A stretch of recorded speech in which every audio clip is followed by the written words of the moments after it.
ulama dulu ngelatih kita itu pertama Allah itu siapa? Zat sing wajibil wujud. Itu satu filosofi yang luar biasa. Nah, kemudian setelah itu ada setan-setan kecil yang nganggur, yang iseng. Nah itu nggak usah kamu perhatikan. Tinggal delok TV, ngopi, terus tinggal nyate kelata. Engko setan pingsan deh. Syukur-syukur stres deh. Dugaan saya setan saya gus pingsan kurang gizi. Karena memang setelah itu setan goda gini. Lalu sebelum Allah jangan-jangan ada wujud yang lain. Jangan. Lalu Allah sendiri awal mulanya gimana? Kata Nabi, jika ada pertanyaan seperti itu kamu harus berhenti.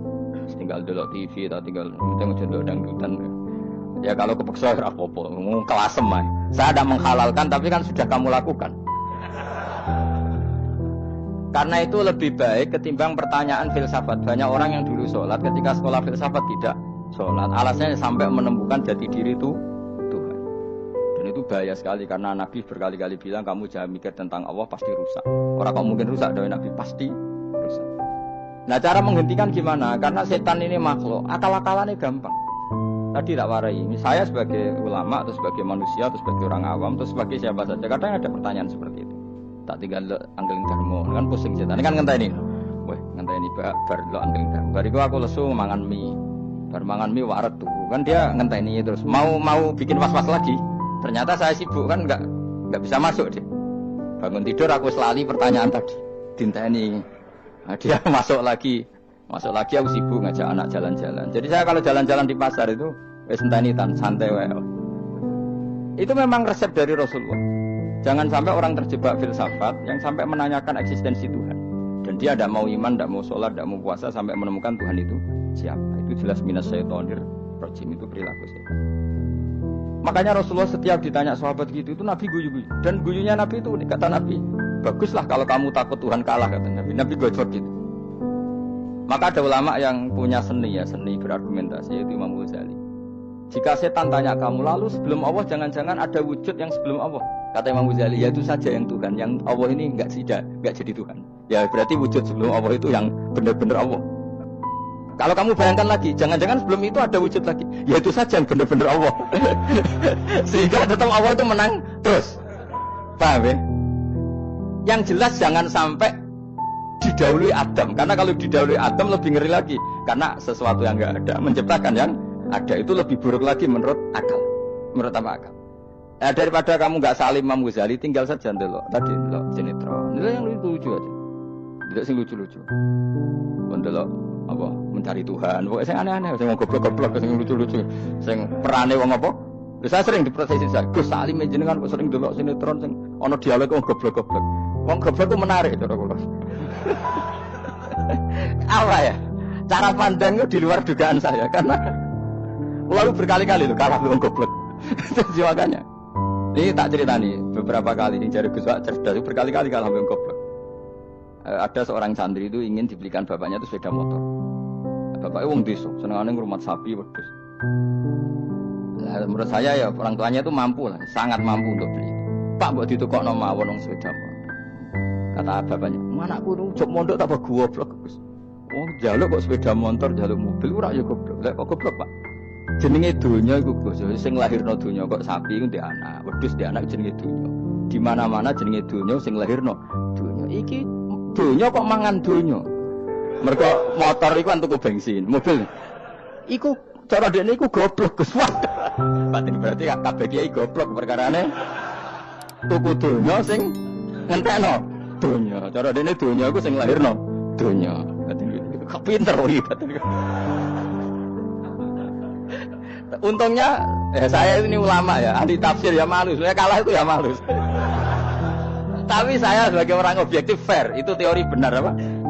Jadi dunia itu ya sing lahirno dunia kok mangan dunia itu goblok.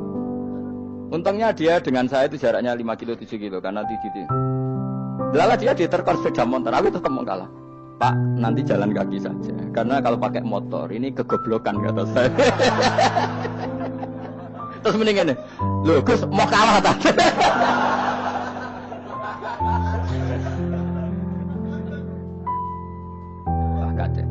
Singkat cerita dia bersikeras, nggak mau beliin sepeda motor anaknya karena di mana-mana dunia Gus sing lahirno dunia, nggak boleh dunia kok mangan ini satu kegoblokan yang agak ilmiah tadi. Nah, Imam Asy'ari juga ngalami hal yang sama. Imam Asy'ari itu punya, kita kalau ahli sunnah kan dua partai ya. Ya, dalam ahli sunnah itu hanya ada dua partai juga. Kalau nggak Asy'ari ya Maturidi. Ya, dan sama-sama alim. Ya, kalau terpaut ya paling 5%, 7%. Ya. Kealimannya Asy'ari dan Maturidi. Imam Asy'ari itu bikin logika yang jelimet seperti saya sekarang ini. Logikanya jelimet, tapi permanen. Jadi yang saya ajarkan tadi itu logika yang jelimet tapi apa? Permanen. Karena tadi alam raya ini kadung wujud. Kalau kadung wujud pasti pewujudnya yang menciptakan wujud pasti adalah kewujudan. Karena al-adam la yu'athiru syai'an. Di mana-mana kenihilan tidak yu'athiru syai'an. Ya sepakat kan? Gampang kan? Tentu wujud ini prima disebut wajibil wujud. Lalu Imam Asy'ari itu bersikeras. Kalau imanul muqall itu tidak diterima. Sebanyak keberatan ulama, tapi Nabi nyatanya yaktafi bi imanil Arab al-khalina anin nadur. Nabi nyatanya mencukupkan imannya orang-orang Bedui yang mereka itu kayaknya tidak bisa mikir. Ya, Nabi yaktafi bi imanil Arab itu wong desa al-khalina anin nadur yang mereka itu tidak bisa apa? Ingat cerita Imam Asy'ari survei. Coba ayo kita tanya orang-orang kampung. Ternyata kegoblokan orang kampung itu ya ilmiah, masyhur itu. Imam Asy'ari saja harus belajar dari wong awam, wong goblok-goblok. Kita kok ingin ya Badawi bima araf tarubbak. Kowe kok iman be Allah iku bima araf tarubbak. Lalu kamu tahu Tuhan kamu atas nama apa? Dengan logika apa? Jawabnya enak. Al-ba'ratu tadullu 'alal ba'ir wa atharul aqdam yadullu 'alal masir. Angger ana tletong ya ana ontane.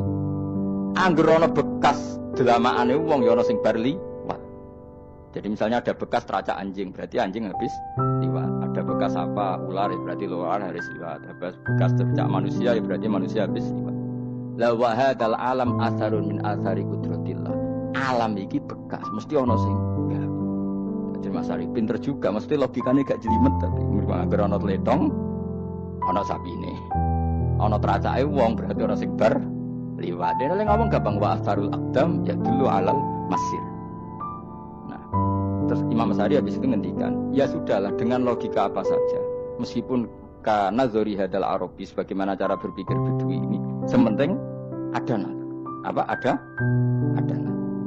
ya natur apa saja. Misalnya orang ahli matematika mungkin bilang angka dimulai dari 1.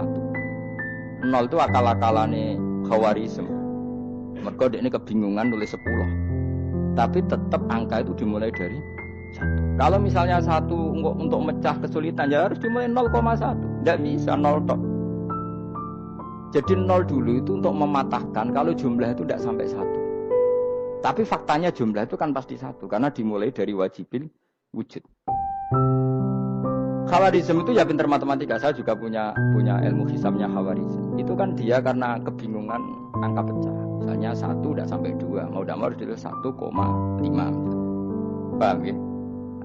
Lalu kalau sebelum 1 tetap dia harus 0,5.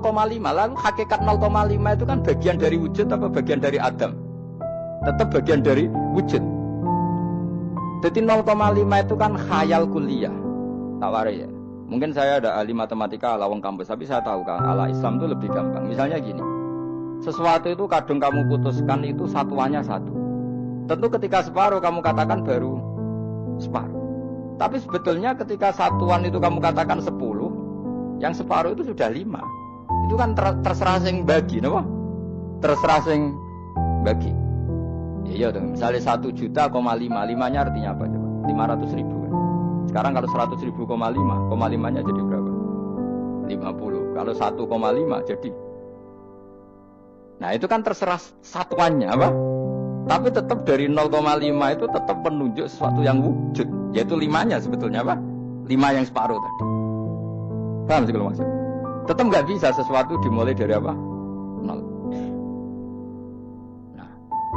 Makanya kata Abdul Hamid Khan kalau dalam mendidik tauhid itu gampang saja tadi. Alam raya ini kadung maujud. Kalau kadung maujud pasti disebabkan oleh sesuatu yang wujud.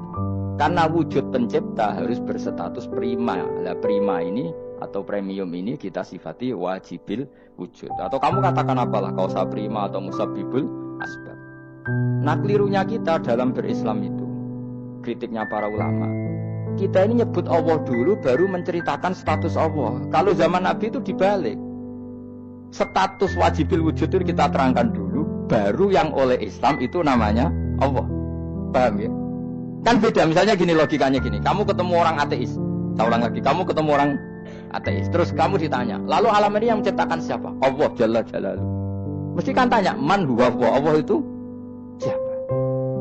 Kalau dulu Islam mengajarkan enggak gitu. Surat pertama turun apa coba? Iqra. Iqra itu enggak nyebut kata Allah. Iqra bismi rabbika. Rabbika itu siapa? Alladzi khalaq. Sebutlah nama Tuhan. Yang berhak menyandang Tuhan adalah zat yang pencipta. Itu tidak ada kata Allah. Di surat Mudatsir, surat kedua.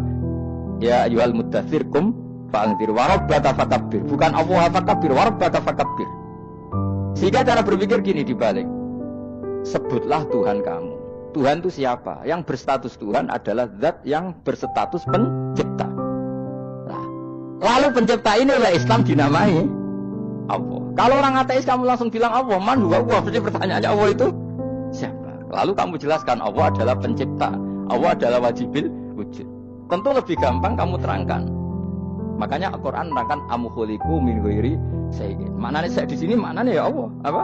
Allah. Apakah mereka diciptakan tanpa pencipta? Tentu setelah Islam tahu.